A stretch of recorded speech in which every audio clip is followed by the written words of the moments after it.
Arlott is one of the top meta EXP laner choices at the moment. He has good mobility, sustain and damage, which will be showcased in the upcoming game. As my team's jungle and roamer are both tanky, I have decided to go for full damage in this game. Here is my full item build, emblem and spell for this game. I decided to use the high and dry talent, as I'm expecting to be facing Martis solo for a lot in the laning phase. Also, I'll be mostly playing like an assassin, bursting enemies who are alone during the teamfight, which high and dry is good for. This is because I'm going full damage and will be squishy, so I want to avoid diving in the middle of fights and be caught in chain CC from the enemy. I take Petrify as my spell, since my team is lacking a bit of CC.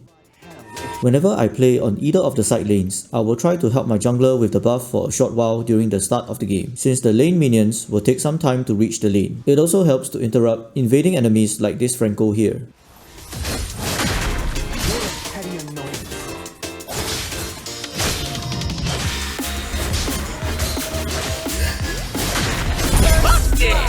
Franco used his flicker to delay the buff for slightly longer, even though he was solo invading, which led to him feeding us a kill. Remember not to waste your battle spells unnecessarily, and also to be realistic when you're invading.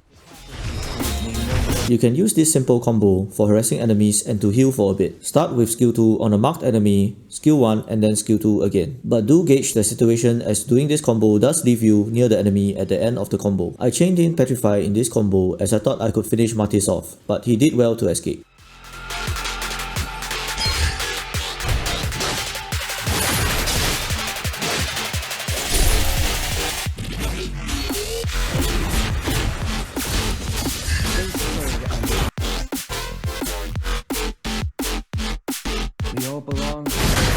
Fury Hammer is a strong early physical attack item as it gives a flat 12 physical penetration, and is also a component of the first tier 3 item I'm building for, which is Hunter Strike. Enemies have low physical defense in the early game, and Fury Hammer can boost your damage by a lot. Hunter Strike has high physical attack, physical penetration and cooldown reduction, which is everything you want on an early item on a damaged Arlott.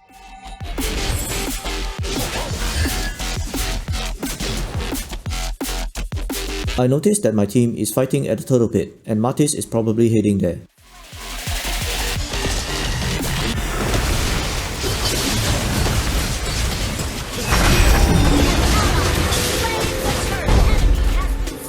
Remember that most of the time, it's the right decision to sacrifice some minions to help your team in a teamfight, especially if it's to secure an objective such as the turtle. You can also use your first skill to mark as many minions as you can and use skill 2 on each of them for faster lane clear.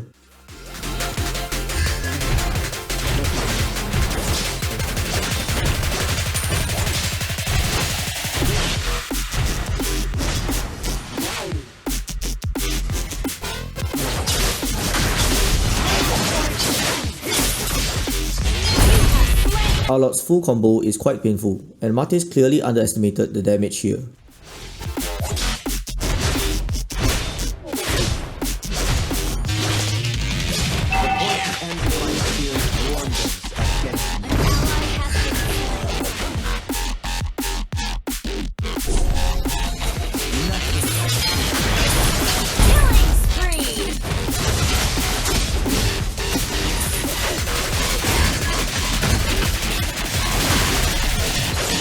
I overextended myself here, but I guess at least it's still a 1-for-1 trade. We'll be going for Blade of Heptasis next, which has a good damage passive, high physical attack and some penetration.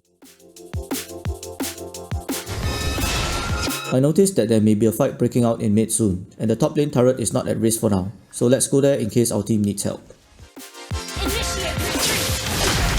I decided to disengage as I noticed my team was too far from me. Always study the situation before fully committing, as a single fight you lose can be the turning point of the game.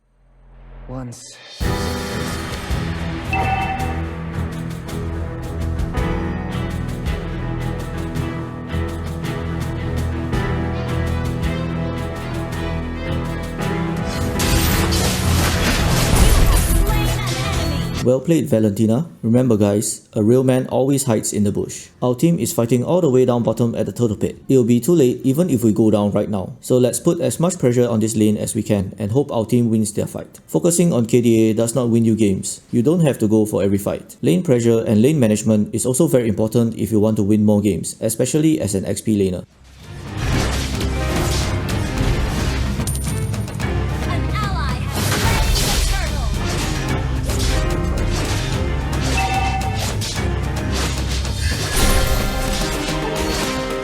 Watch the map constantly because there is a lot of information you can use. You can see on the map that Martis is clearing our minions and there's a new minion wave that just arrived at his location, which means that they will be approaching our new wave of minions soon.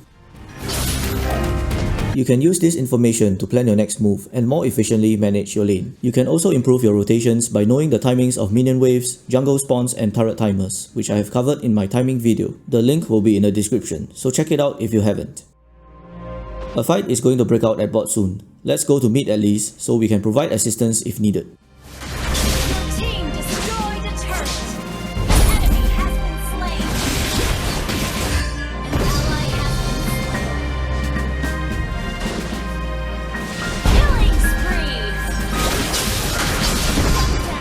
Do your best to provide support to your team's damage carries. In this game, Melissa is the damage carry for our team, so helping her to survive is one of the top priorities. Alott's ulti and skill 1 both have CC effects which can interrupt enemy skills, such as Franco's suppressed ultimate. You can use that knowledge to your advantage.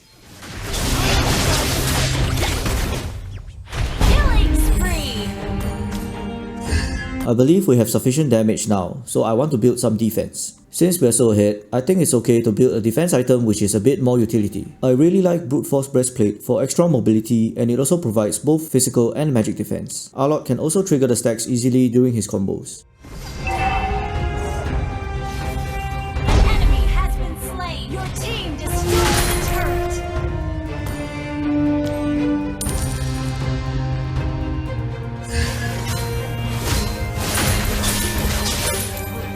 It's time for some turtle soup. Let's get into a defensive position.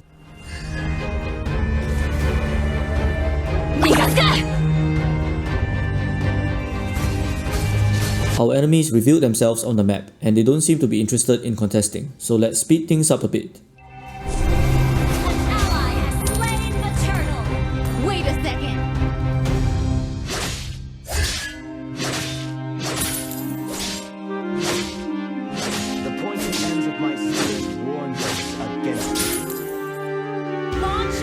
Our carry is being engaged on, and enemies are heading her way, so let's hurry to help her. We are so ahead, and Alott with damage is really scary.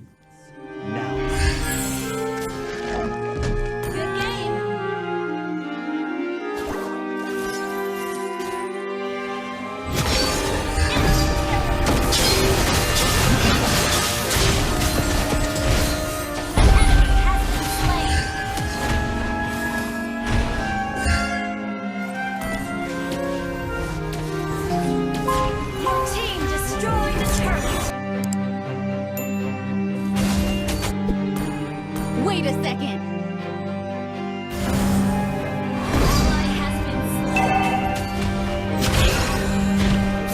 Whoops, please do not auto-aim your skills.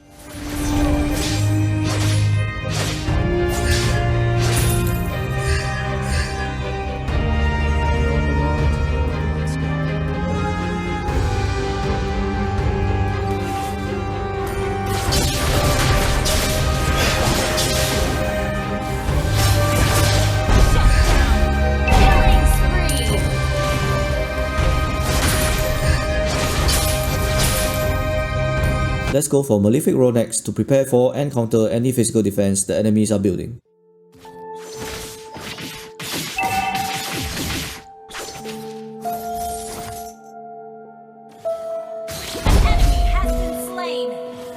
It's about time to prepare for a lot take, but we can see top lane was just pushed in by Moskov, so let's clear the lane minions to relieve lane pressure there.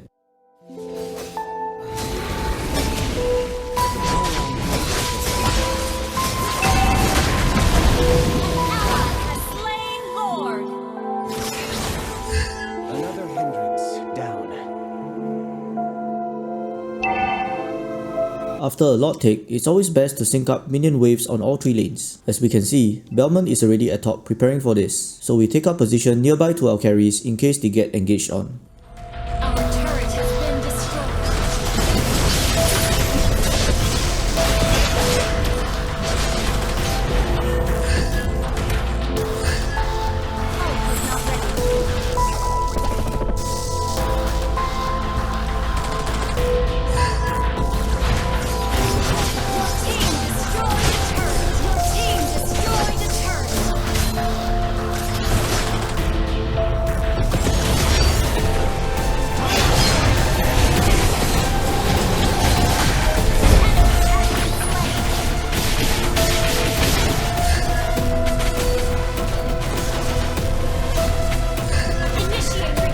Our team's health is pretty low, so it's not a good idea to continue pushing. It's time to disengage and reset. We can try taking away enemy resources such as the buff first while they are still busy defending their base.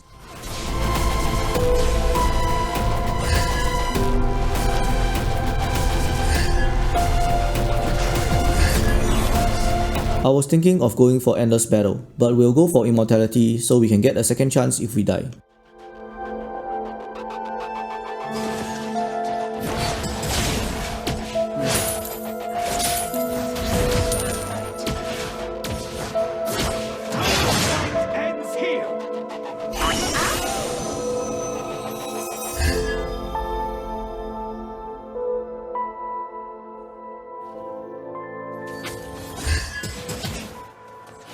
Carry protection is very important.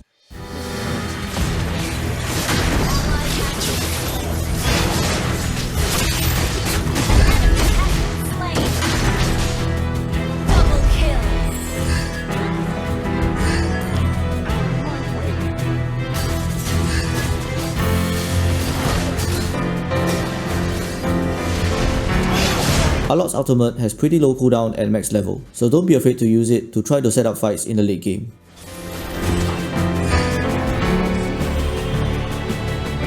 Lord is spawning soon. It's time to position at the objective pit again.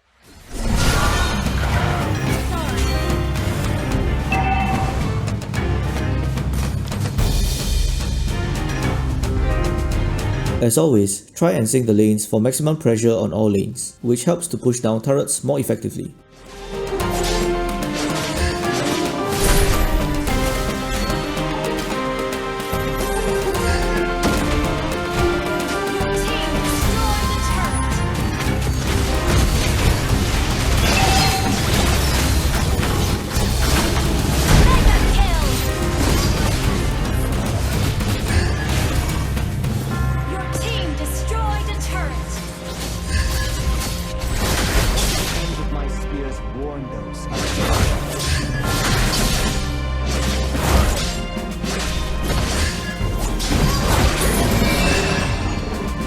My teammates made the error of extending the teamfight way longer than necessary, especially since one of our main damage carry has already died, and we are all low on health.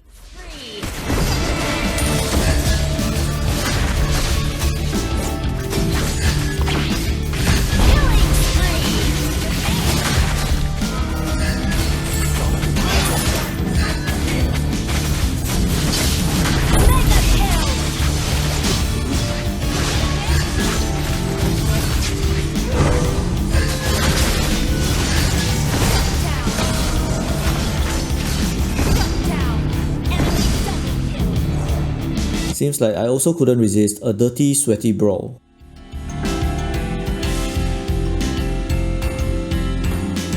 Since our immortality is on cooldown, and after looking at the enemy's builds, I decided that Blade of Despair may be better than Endless Battle, since enemies don't have high physical defense build. So the pure physical attack stats by Blade of Despair is probably better than the true damage from Endless Battle. Also, looks like enemy Franco wants to invade the buff. Let's ping our teammates to go there.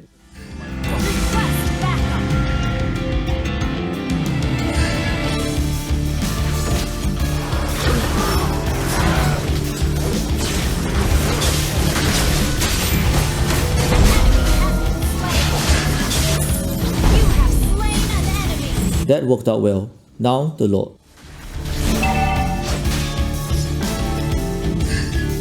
Moskov is overextending. Let's see if we can catch him, since the enemy jungler is down anyways.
I hope you enjoyed the game and commentary. If you're looking to learn the combos of Arlott and some other tricks you can do with him, you can check out this 3-minute quick guide for Arlott. Thank you for watching and I'll see you again soon.